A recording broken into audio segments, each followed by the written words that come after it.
There's a really good Scrabble video, chat. That's eating up my brain. It's 7 minutes, and it explains one of the most five-head Scrabble plays in history. Some context here, if you're not into Scrabble. Nigel Richards is the GOAT of Scrabble. He is the world champion several times over. He is the player that won the French Scrabble championship without knowing a single word of French. He just sat down for 9 weeks, learned all the words in the French dictionary, and then played and won the world championship. So he's pretty good. And this is one of his best plays according to a Scrabble pro. I like to think I'm pretty good at Scrabble, but without question, Nigel Richards is the GOAT.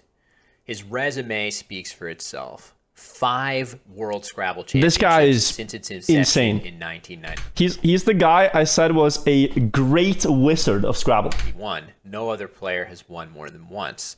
5 North American Scrabble Championships. 15 King's Cup Championships from Thailand. 12 Singaporean national championships. And as Reddit users seem to rediscover every few months, he's even managed to win 2 French language championships. Look at his beard. If you would imagine the wizard of Scrabble, this is it. This is it. He is a wizard. Nigel's command of the dictionary is unparalleled, with seemingly no limit on the length of the words he's able to find. Countless obscure 9-letter words like hierojule and now hither, and as legend has it, he once played the 10-letter chlorodyne. There's an insane word because with the same letters he had, he could play children through an I on the board. And then he found chlorodyne, connecting with id, phi, n, and Euler. My all-time favorite Nigel Richards play is the one he made in this position. Auf. That's right, Auf, a 3-letter word. It's an archaic Collins-only word, meaning an elf's child. An elf child. Probably been played hundreds of times in tournament play. But this play was the moment when I realized that Nigel's genius is much more than playing crazy words. Let's set the stage. It's game 1 of the finals match at the 2013 World Scrabble Championship held in Prague in the Czech Republic. Nigel's opponent in the finals is Goman Panyasafanlert, another Grandmaster level player from Thailand, ranked 3rd in the world at the time. Nigel, of course, was ranked 1st. Goman draws both blanks to start the game and bingos 4 times in total with Punaks, Duleas. So just to fill you in Scrabble, the goal is to play as many 7+ letter words as possible. You always have 7 letters on hand. And if you play all your letters at once, you get a bingo. 50 bonus points if you do that. That's what a bingo is. And these are the words they played. Start the game and bingos 4 times in total with Punaks, 4 7-letter words. Duleas, Exalters, and Lightens. But Nigel still manages to keep things close, trailing by 37 points towards the end of the game. Still, Nigel's position looks completely doomed.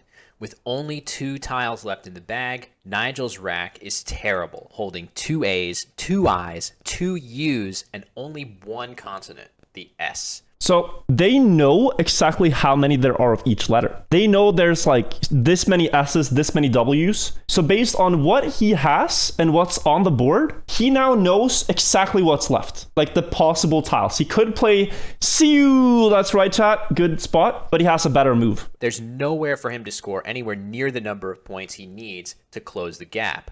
So he needs to figure out a way to draw a miraculous bingo or huge scoring play with these terrible letters. The key here is that the Q is still lurking and could pair really well with Nigel's U's and other vowels. And in fact, there is an amazing bingo available to be drawn here, but only if Nigel plays off exactly 1 A and 1 U, and the L and the Q are the final 2 tiles in the bag.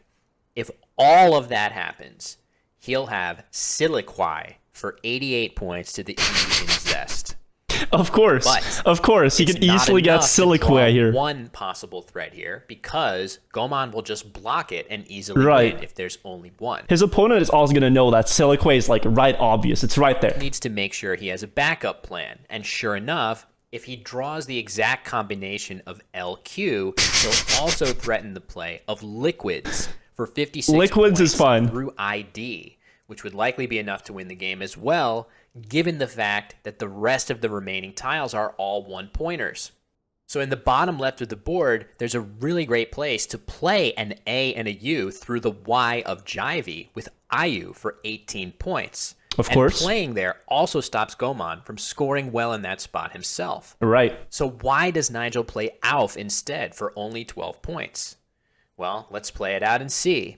If Nigel plays Ayu and draws the LQ he needs, he's now threatening the huge scoring plays I mentioned previously. But remember, there are only 2 tiles in the bag. So if Nigel draws LQ, the other 7 tiles must all be on Goman's rack, and they must necessarily be AAENORU.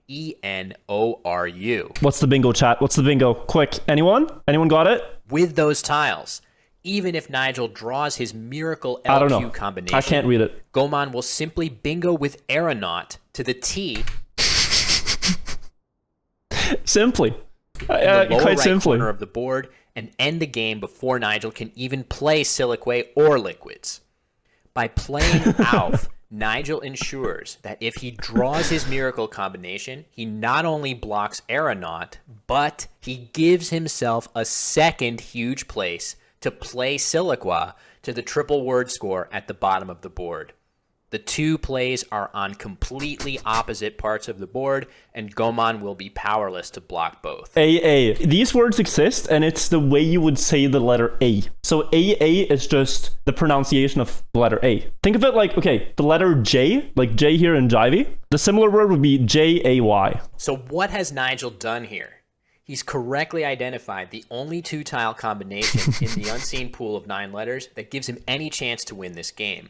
But he's gone a step beyond that to identify and neutralize his opponent's best threat in this specific scenario. They talk about it like it's like war and commanding forces and stuff. Like he's neutralized the threat of his opponents and enemies. Here's the kicker, though. For Nigel, this move is just another day at the office. He finds moves like this with incredible consistency. It's a huge reason for his dominance. I think I would look at this board, recognize that I could easily get the bingo with Siliqua and that would get me the game, but also that I had Liquids, but also that my opponent would have Aeronaut, and therefore I have to play Alf to block the only spot he could play Aeronaut. I think I could get that. So Alf was the play that opened my eyes to the fact that Nigel's genius goes far beyond all those crazy words that he actually does manage to play. Wasn't this fun, chat? Quick Scrabble video? I think it's so fascinating. It really is. To me, it's one of the most interesting games out there. Because these people, they don't think of the words as words. Like as you said, AA. What the hell is AA? They don't see it as a word.